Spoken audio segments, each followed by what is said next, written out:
Hello everyone, I'm Brian Miller, and this is the NewsNet Weekly Roundup, the weekly show where I break down the biggest news stories out of the Star Wars universe. Before we get started, be sure to subscribe to our channel and hit that notification bell to be notified anytime there's new content. Without further ado, let's get started. Deadline reports that Disney has renegotiated their domestic television contracts with Turner. As a result of the updates on the licensing agreements for the Star Wars films on television, various Disney-owned channels such as ABC, Freeform, and the FX family of networks will now be able to take viewers to a galaxy far, far away alongside Turner's channels. The 12 released films, from A New Hope in 1977 to The Rise of Skywalker in 2019, are all included as part of the present contract for both sets of networks.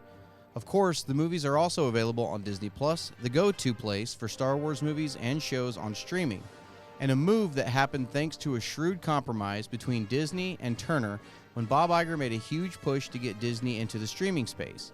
The previous iteration of the deal, which lasted from September of 2016 to September of 2023 and was valued at $250 million, allowed Turner to air the 6 George Lucas overseen 20th Century Fox distributed films whenever they wanted, while also giving them options for the 5 Disney-made movies for limited windows.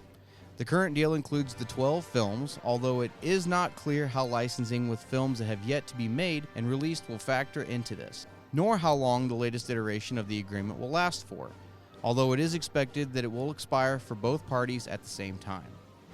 To commemorate this new start, FX is set to celebrate with a 4-movie marathon on FX, with 1977's A New Hope, 1980's The Empire Strikes Back, 1983's Return of the Jedi, and, inexplicably, 2008's The Clone Wars pilot film for the animated series on Saturday, October 7th.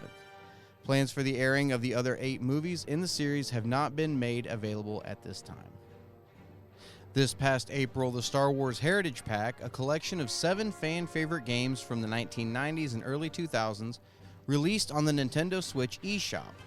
Now, it has been announced that North America will get a physical Switch release of this collection on December 8th, 2023, courtesy of Aspyr and Lucasfilm Games.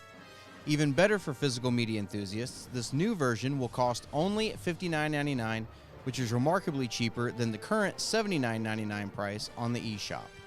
Unfortunately for European fans, there has been no news of a physical release outside of North America just yet. However, it remains available on the European eShop. The Heritage Pack includes 7 old favorites: Star Wars The Force Unleashed, Republic Commando, Episode 1 Racer, Jedi Knight 2 Jedi Outcast, Jedi Knight Jedi Academy, Knights of the Old Republic, and Knights of the Old Republic 2 The Sith Lords.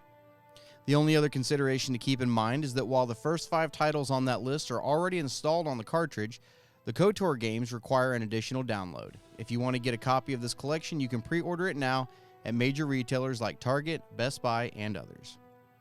And finally, we have some new canon material for you this week. The 8th and final part of the Ahsoka series premiered on Thursday, and comic issues Bounty Hunters number 39, Darth Vader number 39, and the High Republic Shadows of Starlight number 1 released on Wednesday. Reviews for those entries into the canon timeline can be found on our website. And that does it for your NewsNet Weekly Roundup this week. All of these stories and more can be found in greater detail on our website, StarWarsNewsNet.com.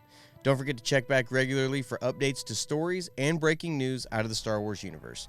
If you like this video, hit that thumbs up button, subscribe to our channel, and be sure to follow us on Facebook, Twitter, and Instagram. You can also follow me on Twitter at BrianMiller1138 and catch me each week on my show, the Star Wars Canon Podcast. Until next time, may the Force be with you.